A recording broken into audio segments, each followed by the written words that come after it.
40 integrals work from beginning to end, with the technique named on every single one of them. Integration is not really a calculation, because there is no procedure you can turn a handle on and be certain of an answer. It is a recognition problem. You look at the integrand, decide which of a small number of moves it is asking for, and only then do any algebra at all. So here is the whole map. 7 techniques cover everything in this run, and each one has a trigger you can actually see in the question. Substitution is the biggest block, with 8 of the 40, because spotting an inside function and its own derivative is the move you will use more often than any other. The panel on the left is the same on every item. The upper curve is the function you are integrating, the shaded region behind the moving line is the area gathered so far, and the lower curve is that area plotted as it grows. When the shading stops, the number underneath is the answer. The strip along the bottom fills in one square for each integral as we work it, grouped by technique, so by the end you'll have watched a map of the whole subject assemble itself out of 40 worked examples. Items 1 to 10. We begin with the power rule because every other technique in this run eventually reduces to it, and then the first substitutions, which are the most useful single move in the subject. Number 1. The integral of x to the 5th. Raise the power by 1 and divide by the new power, because differentiating x to the 6th brings that 6 back down again, so dividing by 6 cancels it. Number 2. Integration is linear, which means you may take the 3 terms one at a time and add the results. So this is nothing harder than the power rule applied 3 times over. Number 3. Write 1 over x squared as x to the minus 2, and the power rule still applies, because the rule only fails at the single exponent minus 1, where the new power would be 0. Number 4. A square root is a power of 1/2, so the same rule runs. 1/2 plus 1 is 3/2, and dividing by 3/2 is the same as multiplying by 2/3. Number 5. Split the fraction first.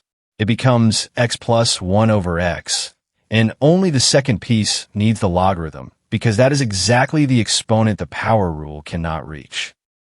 Number 6. With limits attached, the answer is a number rather than a family. So find the antiderivative, evaluate at 1, subtract its value at 0, and the constant cancels itself out. Number 7. Let u be x squared. Its derivative is 2x, and 2x is sitting right there in the integrand. So the substitution swallows it whole and leave the integral of e to the u. Number 8. Let u be x squared plus 1.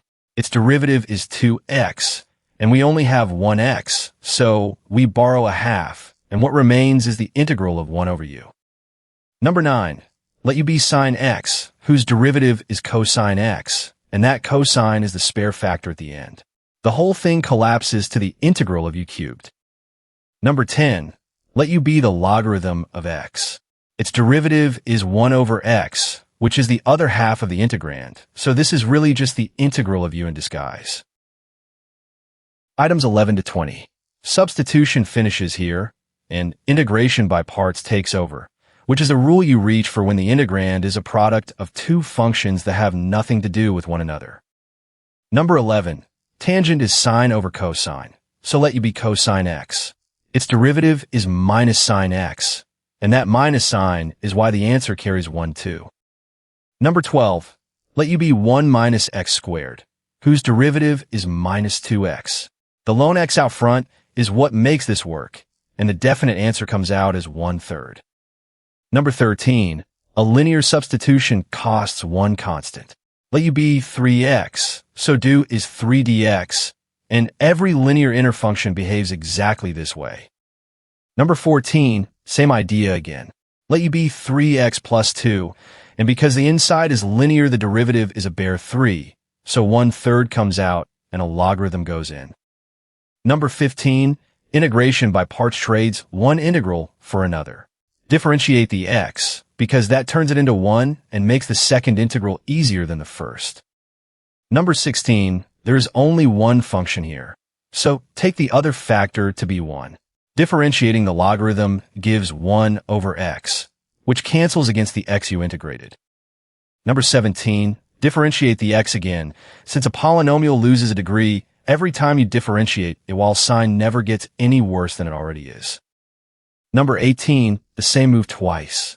Each pass drops the power by 1, so x squared becomes 2x, and then 2, and the process stops of its own accord. Number 19, take the second factor to be 1 again. The derivative of arctangent is 1 over 1 plus x squared, and paired with the x you get a logarithm.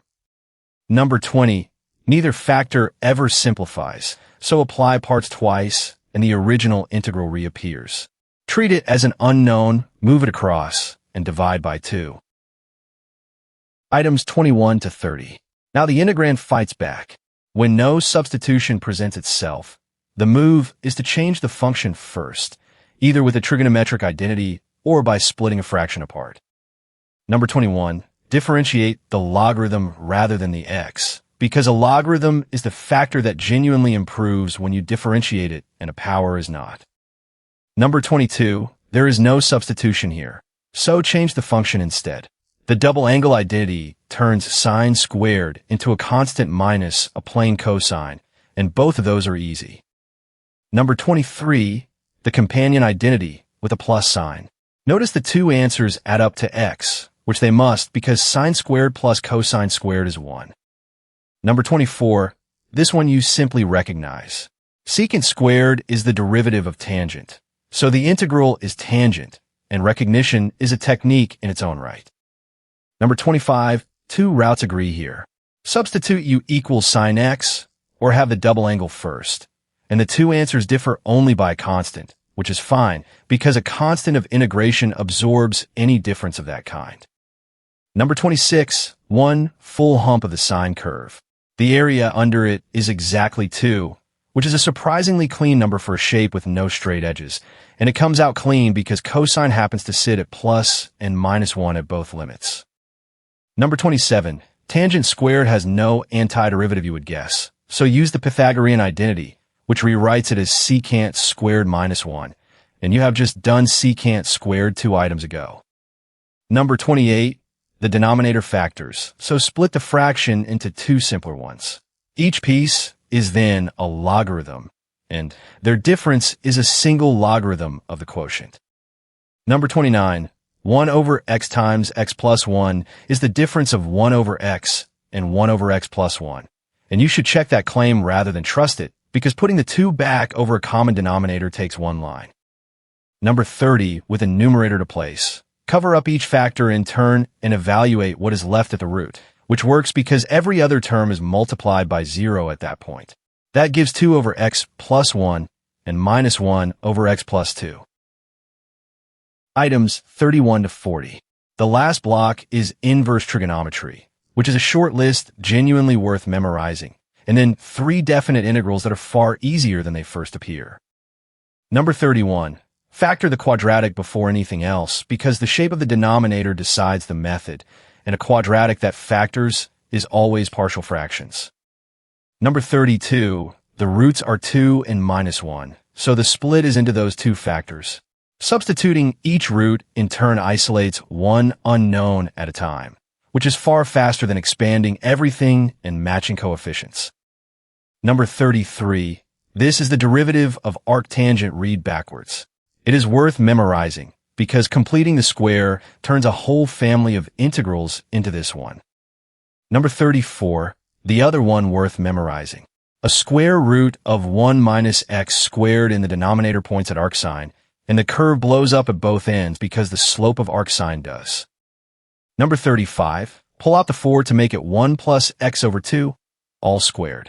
The substitution then costs one factor of half on the way in and another on the way out.